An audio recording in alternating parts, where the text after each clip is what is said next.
Cathie Wood from ARK Invest is saying something that no bear really wants to hear right now. Specifically, that Bitcoin is going to rise much more this year than most people think. We're also seeing that the Bitcoin price is currently rising after positive negotiations between Zelensky, Putin, and Donald Trump regarding the whole peace situation in Ukraine. But what's even crazier is what Cathie Wood is saying. She's talking about expecting 2 to 3 interest rate cuts this year. And that's contrarian. You don't hear that often these days. We look at when she expects Bitcoin to break out. We look at why she is bullish on Bitcoin now and why she sees 2 to 3 rate cuts this year. Because right now, if you watch the video, we're probably having the FOMC meeting, where probably nothing major will happen. We'll see. I'll report back tomorrow on what exactly went down here. We also have Matt Hougan, the Bitwise CIO, who also talks about Bitcoin rising this year. He assumes that the Bitcoin price is currently being suppressed. And this is really important to understand because there are so many bears in the market, but the people who are really diving deep into the topic, like Cathie Wood, Matt Hougan, and many others like Adam Back, there are so many who are now ultra bullish on Bitcoin. And definitely stick around until the end of the video, because at the end, I'll show you how to open a coconut here in El Salvador. Cathie Wood is a controversial figure. Some say it's great, while others say it's really, really bad. Their big prediction is that Bitcoin will rise to $1.5 million, and she says that she's very confident in her prediction. She is now asked again in this interview about the prediction and gives us her current assessment. But let's hear what Cathie Wood has to say about why she is currently bullish, even though sentiment is bearish. And every bear should really pay attention now. I want to start right with Bitcoin and what you see as the outlook for Bitcoin's price. In recent weeks, you've come out and said $1.5 million per Bitcoin by the year 2030. Since then, though, we've seen quite a few outflows. We've seen a lot of volatility. Shonali just went through that. Is that still your view? 1.5 million by 2030?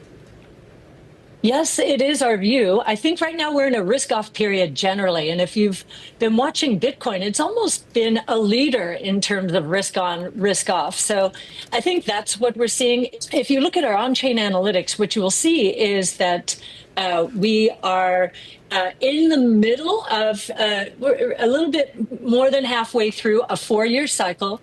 We think we're still in a bull market. And we believe that the deregulation that we're seeing here in the United States is going to be very important to institutions moving into this new asset class. Asset allocators have to have a point of view on this new asset class.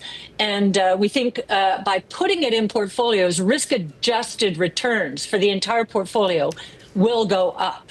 So she makes it very clear that the price target of $1.5 million still stands. She also said in a recent interview that she is even more bullish now because the fundamentals have changed so much with the strategic Bitcoin reserve and much more. Then she says here that we're currently in a risk-off mode, and I've already talked about that a few times. Several people are saying the same thing. Michael Saylor has mentioned it too.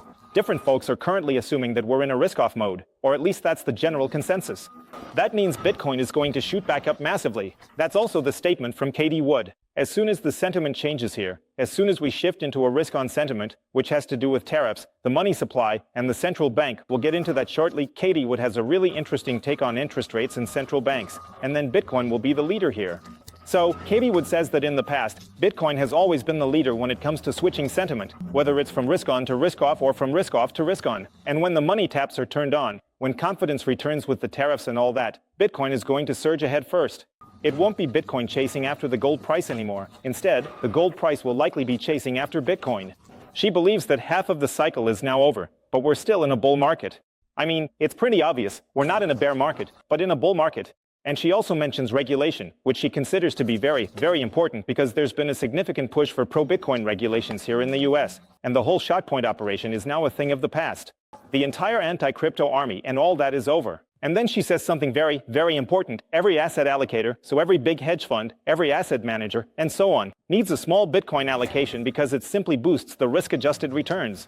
So, it's all about being risk-adjusted. That means you have less risk with more potential for returns, so more opportunities for profit. So, it's an absolute no-brainer to include Bitcoin in your portfolio, at least according to Cathie Wood. I mean, I can only agree with that. Anyone who doesn't have Bitcoin these days has really lost control over their life. There's just no other way to put it.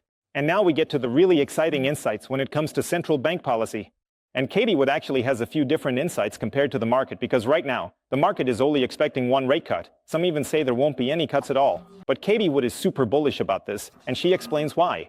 How many rate cuts do you see happening this year, Cathie? Well, we tend not to be very short term in our focus, but if we're right and inflation is going to surprise on the low side of expectations, we wouldn't be surprised to see 2 or 3 cuts. Now, if you look at an indicator called trueflation, it's probably the broadest measure of inflation out there. It is saying inflation is down to 1.65%, well below where the Fed is pinning it at roughly the CPI's 2.8%.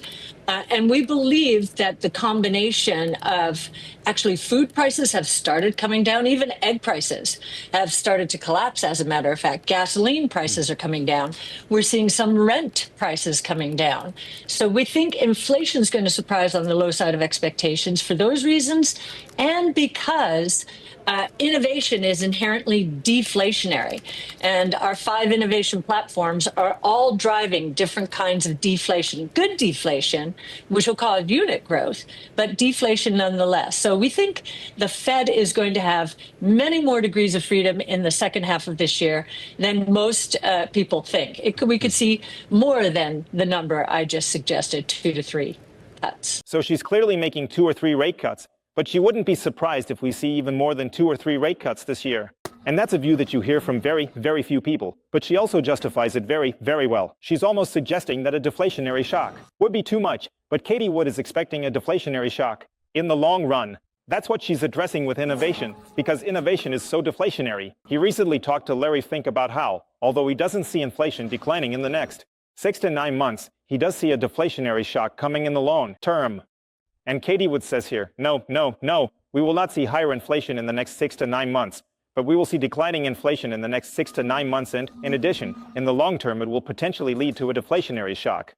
That's something I mention again and again. Through AI and so on, through massive increases in productivity and greater efficiency, it can simply lead to inflation being kept under control if the central banks don't completely overdo it with printing money and so on. So she's assuming that inflation could even fall below 2%, which is below the central bank's target. And that's just wild. She's talking about trueflation, an inflation indicator that clearly shows that food prices, egg prices, basically food, are going down. And then gasoline prices are dropping too.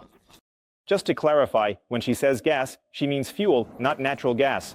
And she also mentioned that rent is decreasing, which means we have a lot of indicators showing a downward trend. So she figures, okay, if inflation is dropping, that's always the indicator that central banks look at. Then the central bank has to cut the rates. And that's also what Donald Trump always says, hey, we need to bring down inflation. We need to bring down inflation, because that way you can force the central bank to lower interest rates more or less. Because at the moment, the central bank can simply argue that inflation is still too high. Let's not move interest rates. Soon as inflation goes down, the central bank is under pressure and actually has to stimulate. And now we actually have Matt Jugend here, who has some really interesting insights, talking about not price manipulation, but rather price suppression, but also in the long term. By the end of the year, it's ultra bullish here. Cathie Wood also says that the biggest momentum will come in the second half of the year, because that's when all the rate cuts will happen. The strategic Bitcoin reserve, the SEC pulling back on essentially every lawsuit. There's progress on stablecoin legislation. There's talk of market structure legislation. There was the White House crypto summit. These are game-changing positive developments that should put Bitcoin trading at $150,000 or $200,000 today. It's been suppressed because in the short term, this overhang of the economic uncertainty is weighing on the markets. I think if that is released, we're at new all-time highs quickly, and we're on our way to where I think we'll be at the end of the year, which is Bitcoin 200,000. So he's clearly saying that we're currently seeing price suppression. The Bitcoin price should actually be at. But he has the same reasoning as Cathie Wood. He has the same reasoning as Michael Saylor. He has the same reasoning as many analysts currently, that the macroeconomic environment is simply too uncertain, that venture capital is leaving the market, and that is why we are not seeing any Bitcoin prices at the moment. But he says that as soon as stability returns, and that's also what Cathie Wood is saying, once interest rates go down, once we see some stimulus, and once risk comes back into the market and uncertainty fades away, then Bitcoin will rise relatively quickly. And he's very confident that we'll see that happen. So that's definitely a very bullish outlook, and we can really see a trend forming here. So, in certain nuances, everyone is a bit uncertain, but one thing most people agree on is that the second half of the year could be super fast-paced, and by the end of the year, we will definitely see new all-time highs. And now let's take a look at how to open a perfect Bitcoin coconut in El Salvador. But before that, I'll drop a link below to 21 Bitcoin, where you can easily and securely buy Bitcoin. Here, with the code Bitcoin Hotel, you can get up to 20% off the fees when buying Bitcoin. If you're as into Buddhism as Cathie, Matt, and many others, then check it out with the code. Another great discount, highly recommended. And now check out this ultra bullish, epic coconut opening in El Salvador. So guys, I'm going to show you how to open a coconut here in El Salvador. Of course, this was paid for with Bitcoin. Look how big it is. The coconut is bigger than my head. Super heavy. So, I first need a machete. Check out this crazy machete. In Germany, you'd immediately get thrown in jail for having a machete like that. I hope you can see it. So first, you chop off the stuff.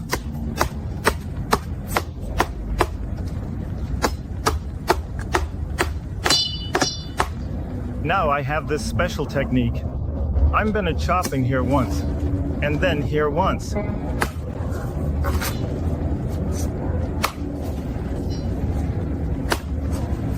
Unfortunately, my machete is a bit dull, which is kind of a bummer. I really need to sharpen it.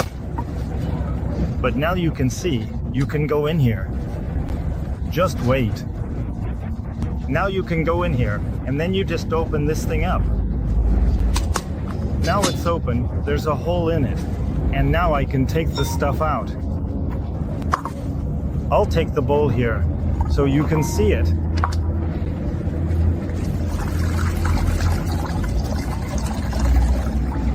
Bring the camera in closer. Really crazy. Best life, it doesn't get any better than this. Now I'm gonna chop this up. And I've got all the juice here. The coconut water. This is really the absolute best. So there's really nothing better than this. Sun-ripened fruit straight from nature. And now I'm gonna completely open the coconut. Now I have to set them up so they're right here. Now I'm gonna make a really strong hit. Now one more time, and one more. Now I'm already getting some pressure on it. Now I can just break it open like this. Now, of course, there's no flesh inside. Really bad, like a total bummer. Check this out. It's always a bit random whether there's any flesh inside. There's a little bit in there, but not really. But at least I've got something to drink. Let's fucking go.